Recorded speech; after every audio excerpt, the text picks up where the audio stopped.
Now it's time for us to look at the Washington Wizards, their 2019-20 season in review. Michael Bolton. Let's get to it. Let's get to it, indeed.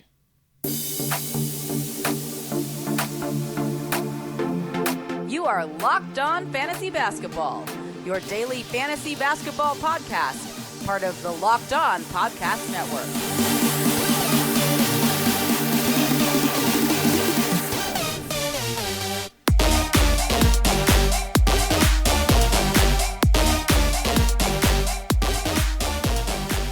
Hello and welcome to the Locked On Fantasy Basketball Podcast, brought to you by Basketball Monster. My name is Josh Lloyd and I am the lead fantasy analyst at basketballmonster.com and at Yahoo Sports Australia, and you can find me on Twitter as always at redrock_bball and on Instagram at Locked On Fantasy Basketball. Today's episode also brought to you by Built Bar. Go to builtbar.com and use the promo code Locked On and you'll get $10 off your next order.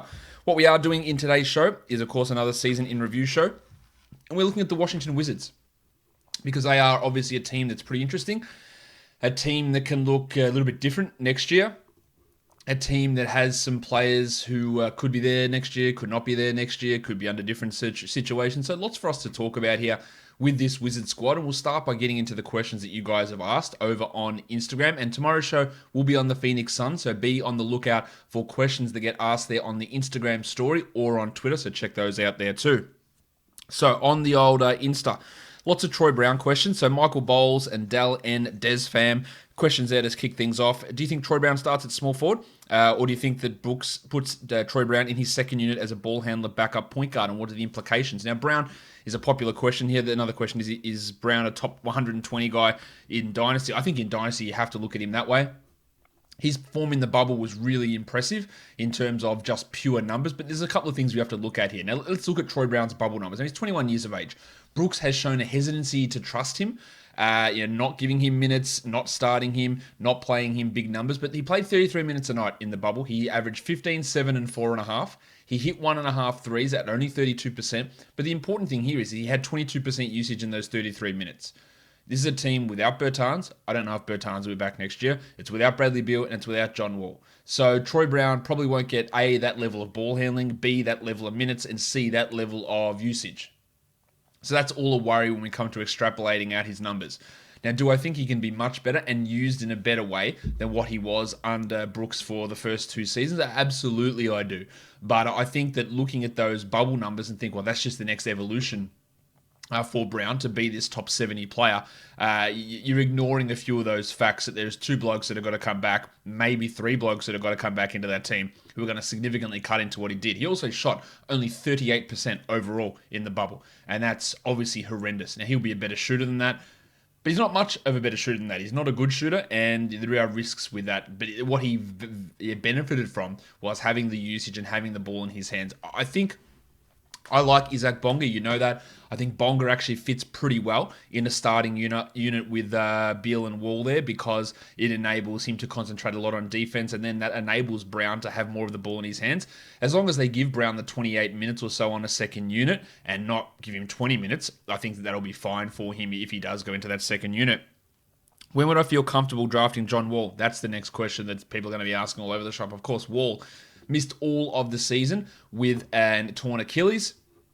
He will be back next year. He is also, a guy that is older. He's not super old, but he's definitely not young at this point. So we have some concerns as to where John Wall lands. Wall was a comfortable second-round pick for many, many years in fantasy. He is not going to be that anymore. He was, he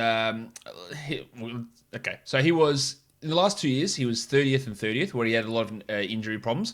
And then the years before that, 12th, 13th, 11th, 13th, yeah. That's where he was in the last 6 years. So hasn't finished outside the top 30 in 7 seasons. Obviously, that's really impressive. But a guy who is coming off a torn Achilles, he's just turned 30. I would not want to roll the dice on him inside the top 50. Inside the top 100, absolutely no worries at all.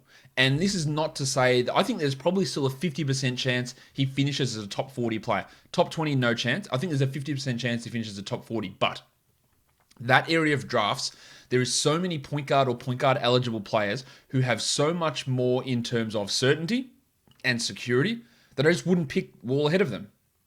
Even if there's a 50% chance Wall finishes ahead of them, there's a 50% chance that he finishes way down outside the top 100. So that's why I wouldn't want to take him in that top 50. Kojo Man 1, how is Rui Hachimura going to do next year? It's a good question. Rui is a significantly overrated player. And you know how I feel about him. He was, despite playing 30 minutes a night, starting every game, he was the 169th ranked player. He went to the bubble without Beale, without Bertans, and he was the 155th ranked player in that time. He just doesn't do anything defensively. He doesn't shoot threes with high volume. He's not all that efficient. He scores at a high rate, but again, on a team where you're going to have Wall coming back, when part of the appeal of what Rui does is he's got a decent usage and he's scoring well, I just don't really see it with him. His defense is terrible. Will he improve from this year? Probably. I'd say almost definitely he'll improve. It's just got to be getting defensive numbers up, getting 3-point volume up, shooting better from three, getting more assists. And that's a lot to ask for a guy that's never shown that ability to do that at this point. So I'm a little bit worried about where he is. Fine as a late round pick, but I think he can be a player who gets a little bit overrated. Let's have a look. Is Bradley Beal still first-round material in head-to-head leagues with John Wall coming back? Well, that's the question, isn't it? Well, let's throw it this way. This season, without John Wall, Beal was the 12th ranked player. So that puts him right on the end of the first round. You would have to say the answer to that question is no, that he is not going to be a first-round player next year because all he has to do is fall one spot. He had a 35% usage. He averaged 31, 4, and 6. If that goes down to 28, 4, and 5, then he's not anywhere near the first round. He's probably still a second-round player, but he's not. The likelihood. No, look, I don't think there's any argument that he is better than John Wall at this point. There's no argument. He is the best player in this team. But you're not spending a first-round pick on him. Second round, sure, but then in the second round, you get into, do I take Devin Booker ahead of him? Do you take Jamal Murray? Probably not. We'll talk about Jamal Murray a lot in the Nuggets podcast. Donovan Mitchell pushes up into that area. There are a lot of other guys in that. Jimmy Butler, where do you look at him? I think Beal is still ahead of most of those. Probably not Booker. Beal is ahead of the rest of those guys. But he was the 12th ranked player this season, and maintaining that is probably going to be a little bit hard. What else have we got here? Is Beal and Wall enough to win the Eastern Championship? No. Not the Eastern Championship. Do you mean the 12th seed? No, look, to be fair, Wall and Beal have been really good players for a long time. As I said, Wall's 30. He's coming off an Achilles injury. This team, they might push for the playoffs. Maybe they push for the playoffs. All right, let's go and have a look at some questions that did come through on Twitter. Actually, before we do that, it's morning here. It might be dinner when you're listening to this. It might be lunchtime. But if you want to get delicious food delivered straight to your door, DoorDash is the place that you need to go. You're busy, you've got kids at home with school, you've got to help them with their schooling, you've got to work from home. Sometimes you just don't have time or the energy to cook dinner. DoorDash can get your local favorites delivered straight to your door, and it helps you support restaurants in your local community that might be struggling in these tough times. DoorDash is the app that brings the food that you're craving right now right to your door, and DoorDash deliveries are now contactless to keep communities that they operate in safe.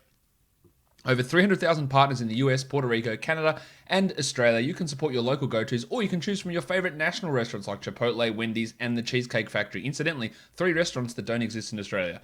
Right now, our listeners can get $5 off and 0 delivery fees on their first order of $15 or more when you download the DoorDash app and enter the code LOCKEDONNBA.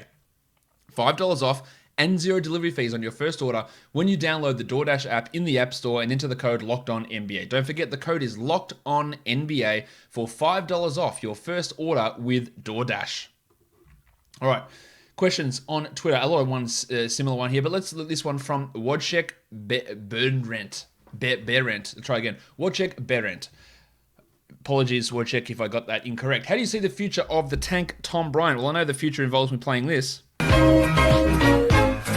I've been pretty clear about what I think about Thomas Bryant, a guy who I think is a really good player, who can be a good player, who can be a really good fantasy guy, and we got to see that in the bubble where he was the 12th ranked player in the bubble. Because finally he played big minutes, he put up huge numbers. He averaged 19 and 9 with almost 2 threes, 2 blocks, 1.5 steals, and a true shooting of 62. That is absolute nutsack busting good numbers, like massive. Is he a good player? Not really, because he's not a good. When I say not a good defender, he's a terrible defender. It's hard to judge. I think that the Wizards still would want to upgrade that center position. I think he can still be, though, a good fantasy player for the next 2 years. He's only 23. Can he become a good defender? I'd say not. Can he become a passable defender in the Nikola Jokic area? And Jokic is not a bad defender. For those of you who still think he's a bad defender because he's fat and white, he's not. He's an average to below good. That's what I'll say. Type defender. Can Bryant get to that? Maybe if he works that over the next 3 or 4 years. And if he does that, then he's a really rip-roaring center that you love because you love what he does offensively, his ability to shoot. He can protect the rim as well. There is some future in him, but I just don't see him as a foundational centerpiece that you want to trust. Now, his fantasy numbers, as I said, absolutely through the roof. Like really, really good numbers. And when those minutes come, we know how good he can be. But there is that worry of them looking for someone else. How the draft goes is going to be really indicative of what happens with Bryant for next season. If they don't pick a center, then they're a little bit more committed to him, and then we could see some really big numbers. Jason Bechtel. Did Jerome Robinson earn more minutes next season? Now, let's be fair. Jerome Robinson was an absolutely horrendous lottery pick 2 years ago. He was shithouse for the Clippers in the 2 seasons he was there. In the bubble, he was pretty good. 29 minutes, 15 points, 2 threes. The problem with Robinson is he doesn't do anything. He can shoot, and he relies on getting minutes and usage. He's not a good passer. He's not a good defender. He's a terrible defender, in fact. He's not all that good of a shooter. He's not a lights-out Duncan Robinson type shooter. So I just don't really know what his upside is. 128th in the bubble, 29 minutes a game. But we're talking about Bertans, Beale, and Wall all coming back. That's going to impact him. Can he find a rotation role? Maybe. Backup shooting guard behind Brad Beal. Play 12 to 16 minutes a night. I think he could get that. But outside of that, I don't really think these 8 games would change my opinion too much on him. Let's do our Dynasty ADP watch from Matt Lawson. Are you buying or selling these current Wizards Dynasty ADPs? Brad Beal at 20. Interesting. I think that's probably about right for Beal, to be honest. I said earlier he won't be the 12th ranked player. I think that there's a chance that he's traded at some point. I think 20 is probably about right. Johnny Wall at 80 or 79. Again, maybe he has 2 years of... I think this year he probably won't... He'll be around that mark. Next year he might be higher than that, and then he drops off. I'm not sure I'd want to invest that in Dynasty. Give me the 90-95 pick for John. I probably would. Tom Bryant at 82. Look, I'll take, even if I get 2 top 40 seasons out of Bryant, which is a possibility, I'd take him at 82. Rui at 111. I think there's a decent chance that Hachimura never has a top 100 season, and 111 sort of reflects that, but it's also banking on a little bit of upside. So I'd probably sell that. Bertans at 114, I'd sell that. Brown at 140, Troy Brown at 140 ADP, I would take that. I think he's still got heaps of growth. Flaming Mo Wagner at 217, I'd probably buy that. Izak Bonga at 240, I'd buy that for sure. I think Bonga's got some upside. Jerome Robinson at 271, no thanks. And Shabazz Napier at 283, no thank you at all. And the question from Adam Kroon, where is Bradley Beal getting dealt to? I don't think we should necessarily assume that Beal is getting traded. He probably will, but he did sign that extension. The Wizards have got Wall, they've got Beal. They apparently want to bring back Bertans as well as another... give him an extension and try and do something with this team. I don't really know why, but that's, I think, what they're trying to do. So I think ideally, Beal, I think the team like the Nuggets would be super interested in getting him. That would be a great get if they were able to acquire Brad Beal. But in the end, it's nearly always going to be a team that you don't expect that comes in with the money there. At the moment, the Wizards have the 9th pick in the draft, and in my latest mock, I had them picking Onyeka Okongwu out of USC, and that would put a real dampener on Tom Bryant's value. That's why I want to see, do they take Wiseman, do they take Okongwu there, or do they grab like a wing, an Okoro, or a guard? So that's going to be really interesting what they do with that 9th pick in the draft. Let's get into talking now about these players in a little bit more detail, and we'll start with John Wall because he is the name that's on a lot of people's lips, and honestly, he's a name that a lot of people have forgotten about because he didn't play, and it is sometimes hard when you don't play to remain in people's consciousness, and that's sort of where we're at with Johnny Wall. Now, in terms of recovering from Achilles, it's bloody tough. And I don't expect Wall to be back at the level he was even the last 2 years, where the last 2 years he had knee problems and then he had this heel/Achilles problem. Remember, he didn't tear the Achilles playing basketball. He had a heel injury, and then he had surgery on that heel injury. And then when he was home from having the surgery and the heel injury, he slipped in the bath and tore his Achilles. Now, when we hear nonsense player stories about injuries that happened at home, they're often bullshit. I'm not saying that John Wall's injury is bullshit. I'm just saying a lot of the times they can be. Shout out to Kevin Love and his knuckle push-ups. But, the end result is he tore his Achilles. And that is an injury you can't come back from. I am worried about Wall. I don't think he'll ever be in top 20, top 30 again. I think maybe he has a flash of top 50. But I think 2 years around top 70 is probably where we're at with Wall, and then he falls off after that at the age of 32. So it is not going to be, I don't believe, a pretty ending to his career. Brad Beal, 12th ranked player this year. His advanced stats aren't as good as what you'd expect. Plus 0.54 for PRPM, 1.6 for Raptor, 58 true shooting and 34 usage is really good. He averaged 31, 4, and 6 with 1.3 steals. But the thing we look at there and the worry you have is Wall coming back is that 35 usage. Like, nobody on this team had a usage over 20 apart from Shabazz Napier, who was at 20.7. So Beal did everything. In Wall's last 2 seasons, he had a 28 and 29% usage. Now, I expect Wall to go back to a 24-25 usage, but that means that Beal can't keep up 35. He also probably won't be able to keep up the 6 assists per game. So that's going to hurt him. He had 8 free throw attempts per game. Again, that's usage. That's having the ball in your hands. That's going to dip too. So while Beal was really impressive this season, and he can probably be more locked in defensively, I'm not sure he ever has a better overall fantasy season than what he did this year. Top 20 for the next 3-4 years. Maybe 3 or 4 is a stretch, but he's only 27. He's been around forever. He's only 27. Probably get top 20 for the next 3 years. Maybe that's where Beal is at. But I think at number 12 is probably the highest of the highs. Next up is Bertans, the 71st ranked player this year.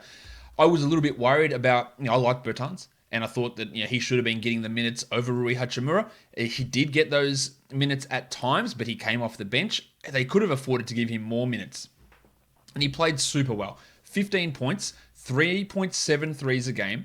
But outside of that, there's just nothing else that's really good. 43% shooting, not good. 85 from line is strong, but no attempts. He hit 42% of his threes. We know what he does. He hits threes, and he hits a lot of them. He took almost 9 per game. The problem you have there is, again, if Wall is coming back, does Bertans lose a couple of shots? And if he loses a couple of shots, considering 77% of all of his shots come from 3, if he loses 2 shots per game, that's 1.5 3-point attempts per game, and that's a half to 0.6 or 0.7 threes per game going off. So instead of hitting 3.7 threes, which is by far his best fantasy category, he hits 3 threes per game or 2.9 threes per game, and he goes from the 71st ranked player to the 100th ranked player. That's really all it is here for Bertans. He hits threes. 29 minutes a game, absolutely no worries. Really strong stuff from him. He was a positive overall on the court. I think he can still continue to be good for a couple of years. He's just about to turn 28, so there's still some value in Bertans, but I reckon 71 is probably a little bit high to expect him to be when his really only contribution is in 3-pointers, or meaningful contribution is in 3-pointers, and that could drop off. His true shooting at 63% as well was obviously absolutely stellar. Something else that's stellar is the flavor of Built Bar. Built Bar is the best tasting protein bar on the market, and they are back with 6 new amazing flavors. Caramel brownie, cookies and cream, love cookies and cream, carrot cake, apple almond crisp, lemon almond cheesecake, and cherry barcia to go with the 12 originals, the 12 OGs. These bars, Built Bar, covered in 100% chocolate. They are soft and easy to chew, and they are high in protein, high in fiber, low in carbs, and, of course, low in calories. So if you're looking to lose or maintain weight, exactly like I am, why don't you get these Built Bar protein bars to get you a hit of protein while also indulging in a delicious treat and not putting in extra calories into your body that you don't need. The Coconut Almond Bar, 18 grams of protein, 180 calories, and only 5 grams of sugar.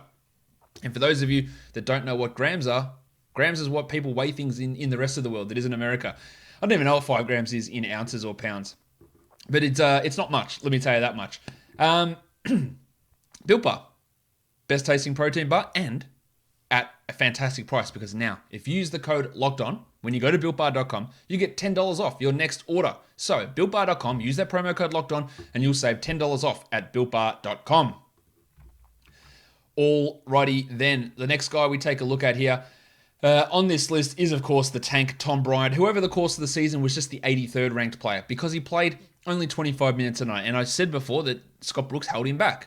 Now, he had some injuries to his foot, which is always a worry for a big man, but still, even before that, he was being held back because we were getting Mo Wagner playing, we were getting Jan Mihinmi playing, we were getting Onzes Pasechniks playing, and that was impacting what Bryant did. But still, in under 25 minutes, to be the 83rd ranked player, averaging 13 and 7 with a block and almost a 3 on a true shooting of 65%, is really bloody impressive. The advanced stats aren't as good. They're marginal negatives in PIPM and Raptor, and he can still put up some really big numbers, and I think he can still improve. It's just going to be about where he is defensively. I talked about him quite a bit at the start, and how those bubble numbers are obviously inflated to be the 12th ranked player, but he is an absolute fantasy beast. If he was given a 31-minute a night run and just let to do things, he wouldn't be a 12th ranked player, a top 20 guy, because he's probably not getting that many shots. But he did all of this on just 21% usage. He's probably more of a 19% usage guy, with Beale, Wall, Bertans all around. But blocks, steals, three-pointers, all this stuff just comes to him. He just does this stuff. And I think, obviously, with Mihinmi off the books, with Pasechniks not good, with Wagner, okay and solid, Bryant is their best option. Watching the draft is key, and what they do in free agency is key. But there is some big numbers coming. I think he probably has a couple of top 50s in him, as I said. But over the long term, if they upgrade that position, I just don't think he's someone that you want to put all your eggs into the Tom Bryant basket. Shabazz Napier. I like Napier, but the fact that multiple teams seem to disagree with me on him is a massive red flag. He was the 128th ranked player this year. Negative 0.52 PIPM, negative 0.8 Raptor. They're okay numbers. But he's 29 years of age. He was outplayed in the bubble by Ish Smith. He played only 22 minutes in the bubble. Wall is coming back, and he is an unrestricted free agent like Davis Bertans. Napier is always destined to me to be a backup or a third stringer, and I wouldn't be stunned if he never reaches the top 120 again. He averaged 10 and 5 with 1.5 threes and 1.2 steals, like absolutely fine numbers. If he plays 30 minutes a night, he's a top 90 player. He's Jeff Teague basically in 30 minutes a night. That's where he is. But he just gets constantly discarded, replaced with players who I believe are inferior, like Ish Smith, and there's just something about him that's just not sitting well with NBA teams. We have to take that cue and just think, well, Napier is not going to be in a high-level position or in a position to put up good numbers, really, unless injuries befall the team that he is on. Troy Brown, 149th ranked player this year. There was a big opportunity for him. The three was open. He did suffer an injury in training camp that maybe set him back somewhat, but he only played 26 minutes a night. And I think that's an indictment on less on Brown, but more on Scott Brooks. He averaged 10 points with 5.5 boards and 2.5 assists on 44 and 78, shooting 34% from three. He's got a lot of Kyle Anderson to him. A point guard trapped in a small forward's body who's a below average three-point shooter who thrives on getting rebounds, assists, and steals as a low usage player. Like, that is who he is to me. Now, Kyle Anderson, if everything breaks right, can be a top 60 player. We saw that Troy Brown in the bubble can be a top 60 player. But I'm just not sure how the minutes get distributed here for Brownie. Heading into his third year, I think he plays more than the 26. He's probably a 28 to 29 guy. He could very easily be a 32-minute-a-night player. There is still quite a bit of upside in him. It's probably still 4 or 5 years away from his actual peak performance. So there is some improvement there, but I don't really ever expect him to be a top 40 player. There's just too many limitations on his overall offensive game, the shooting, and the usage to get there. But he took some steps, especially late in the year. 52 true shooting is not great. The advanced stuff wasn't all that kind to him as well, with a negative 1.4 Raptor and the PIPM of negative 1.9. But I think he is going to be a positive advanced stats player at some point in the next 4 or 5 years, would be my guess. Next up, it is Ish Smith, who amazingly just keeps playing somehow. He's 32 years of age. Ish, he was the 156th ranked player. His advanced stats, they weren't ideal, negative 1.17 and negative 2.7, significantly worse than Shabazz Napier, and Smith is going to have a drop-off here. But in the bubble, he was good. He was the 67th ranked player. He averaged 14, 4, and 6. He shot 43 and 88, but if we know anything about Ish Smith from his career, he has these streaks where he becomes this really good shooter. And you go, shit, can Ish Smith shoot now? And the answer almost invariably to that is no, because then he drops off and has a terrible run. He's inconsistent, but he has shown an ability that when he's got that chance, that he can step it up. Now, he did start a few games in the bubble, and then they went to Troy Brown at point guard as well, which was something that helped Brown's value, obviously. Smith is a player who's still going to be on this team, and he's probably going to sit in as the backup point guard behind John Wall next season, and maybe he plays 22 minutes a night. But he's probably not going to be knocking on the door of the top 150 like he was this season. They should be trying some more Brown at point guard, Beale at point guard, obviously Wall at point guard lineups, and seeing how that works rather than relying upon a 32-year-old Ish Smith to run the show. Next up is Rui Hachimura, who, again, I think is not good. I know Wizards fans want to say that he's the next coming of Kawhi Leonard, or he's only been playing basketball for 4 years. But I don't know, man. He's 22. He's going to be 23 next season. He played 30 minutes a night, so there's obviously room for improvement in the minutes, right? We can play 33, 34. Like, that's no problem. Do you want him playing 33, 34 of a team that's pushing for the playoffs? Probably not, but the Wizards may do that. He averaged 13 and 6. Under 2 assists, 0.8 steals, and 0.2 blocks, shooting 47 and 83% from the field. He shot 29% from 3, and he barely took any of them, under 2 per game. He gets no assists, steals, blocks, doesn't hit threes, doesn't get to the line. These are all of the same problems that Hachimura's game showed in college. They translated exactly as expected over to the NBA, and while I think he probably can get better from here, he's a player to me that reeks of, well, you're going to get force-fed minutes and opportunities as a rookie until we figure out, actually, you're really not that good, and then you fade into obscurity. I fear that's where he goes. His advanced stats were rough. Negative 2.7 PIPM, negative 5.3 Raptor is horrible. He is still a long way from his peak, 3 years away maybe, but he's not. He's older than Troy Brown. He's a year older than Troy Brown, and he's played one fewer season. So he's not super young. And defensively, I think if this team looks to be good, he's going to get found out. I think he struggles a lot there. He has made improvements, no doubt, but he can't do anything in terms of being a defensive playmaker, and the shooting just isn't there. I just don't know how he fits in the modern game. That's my concern with Hachimura. Do I ever think that he can be a top 50 player? Absolutely not. I think there is zero chance that he is that good. Actually, it's 0.01 chance. I'll give you a chance because anything can happen, and I'm happy to be proven wrong, and if I'm wrong, I will readily admit that. But I wouldn't put that faith in Hachimura. I think there's probably a greater chance of him never being a top 100 player than him having one top 50 season. And that might be harsh on the kid, but I just don't see it. Now, he got his minutes increased in the bubble, almost 33 minutes, and averaged 14 and 6.5. Still no steals, still no blocks, still no threes, still poor shooting. And I think this is just who he is. Absolutely room for improvement. Absolutely he can get better. Absolutely a chance that he regresses with smaller usage this coming season. I think that's a real chance as well. I just don't really buy Hachimura as a long-term impactful NBA player. Rotation player, sure. Good level starter, probably not. Flaming Mo Wagner.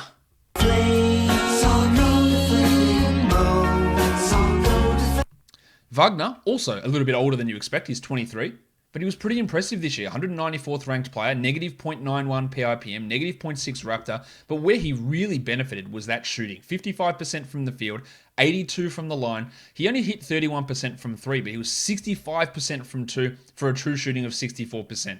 In 19 minutes per game, he averaged 9 and 5, and he was really impressive. Now, he did cool off as the season went on.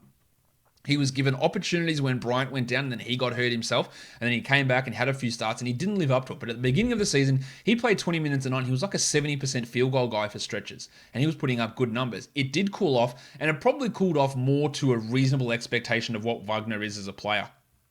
He still can get better from here, but the thing that worried me with Wagner coming out of Michigan was the absolute lack of defensive numbers, and we're still seeing that. And like Hachimura, lack of defensive numbers, lack of assists. That really, I think 40% three-point shooter, I think he was at Michigan. That hasn't really come across, 31% this year, but he became an absolute killer down low in terms of his two-pointers. I worry that there's some unsustainability in his two-pointers.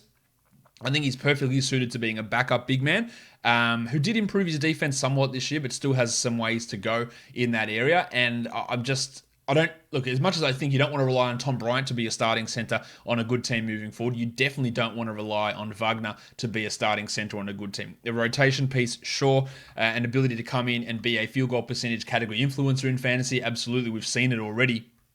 But moving from there, I don't really know where else we go with Mo Wagner. Speaking of don't know where to go, Jan Mahimi, the 210th ranked fantasy player this year, 21 points, No, he didn't.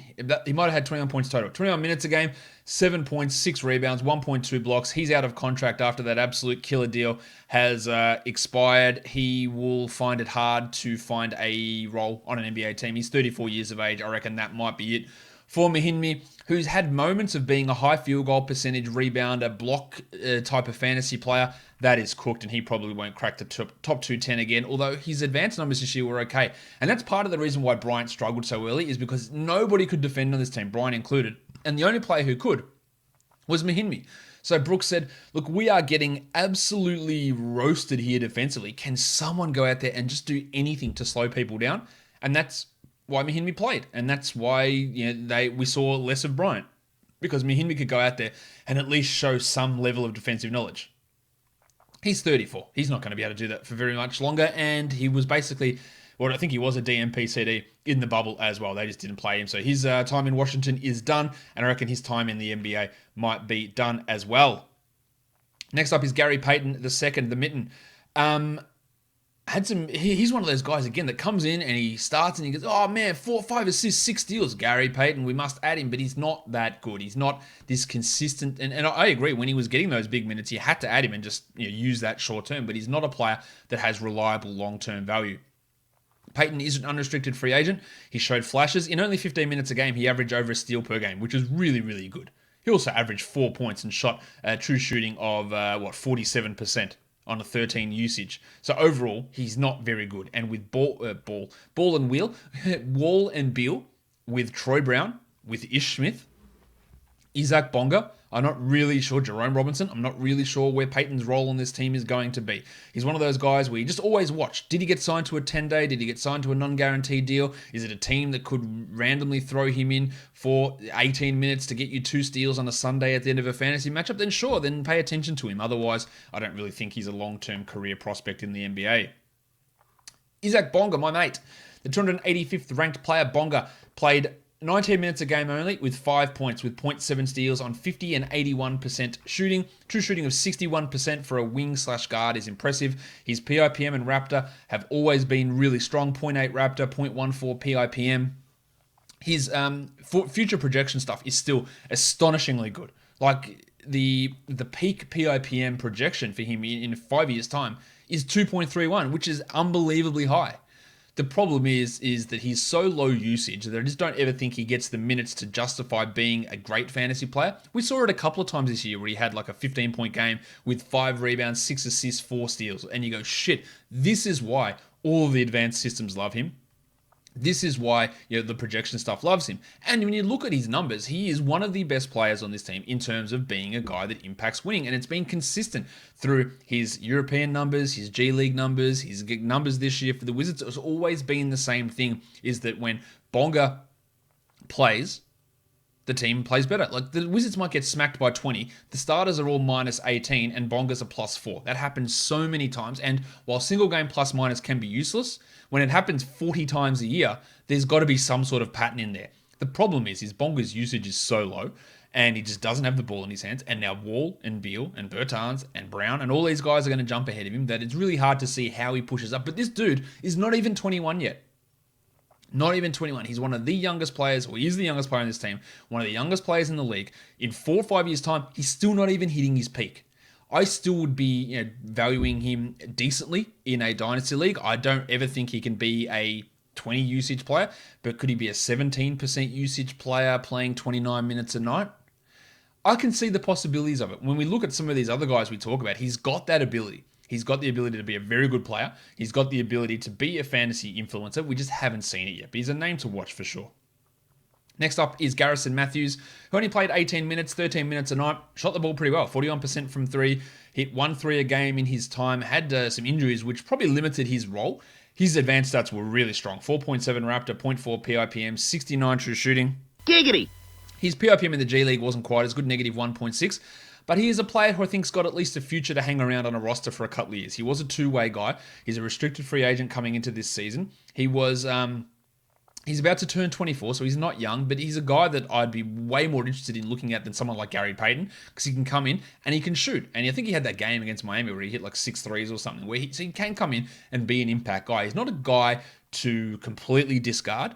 I think he can be in a couple of years' time. Maybe he can be a rotation piece who plays Wayne Ellington like 18 minutes a night and hits 2 threes. I reckon there's possibly that thing there for Matthews. So just a name to keep an eye on, someone to have in the back of your mind. Jerome Robinson. Look horrible during the season. 15 minutes a night, the 375th ranked player, negative 3.4 PRPM, negative 3.4 Raptor, and 48 true shooting is bad. And then in the bubble, he played better. 128th ranked player, 15 points with 2 threes, but still under 3 assists and under 3 rebounds with low steals and low blocks on an elevated usage and an elevated minutes role. I really just don't buy Jerome Robinson as a good player. He was much better in Washington than what he was in LA. There's no doubt about that. And this is a team that maybe can use him coming off the bench. But I just think he's going to get squeezed a little bit and he won't have that level of production. Defensively, he improves significantly. I don't think he's good still, but he did improve significantly. I just really don't see him ever being able to be a top 80 player and probably never a top 100 player at this point in his career. Onzesh Pasechniks, who was drafted by the Sixers and then they released his rights for a first-round pick, came across signed with the Wizards. 379th ranked player with a negative 1.36 PRPM and negative 3 Raptor. I thought he held up okay at times this year. Pasechniks 6-4 with half a block in his 17 minutes on 53% shooting, but he's not a shooter. He's a really ground-bound type player who can't stretch out, who can block some shots and can be a good rebounder. That's probably where his value lies, is as a rebounder, but not someone who I look at as any sort of significant upside in fantasy. The last guy we look at here is Admiral Scofield, the 453rd ranked player, a guy that played some inexplicably high minutes at times as a second rounder and just couldn't get it done. Negative 2.29 PRPM, negative 5.5 Raptor, 50 true shooting. He was somehow almost as bad in the G League, negative 1.74 in the G League. I don't really know what to make of him as a long-term player. He's not someone who I'd be super interested in as a prospect. He didn't do enough to me as a rookie to get excited about. He averaged 16, 5, and 2 in the G League with only half a steal and shot 37% from 3, which the 37% from 3 is marginally encouraging. But he's just got a long way to go to be an NBA level player, and I'm not really sure that he's going to get too much better. He'll get better than this. He'll get inside the top 400, and he maybe can push the top 200, maybe. But I think that even might be being a little bit of a stretch.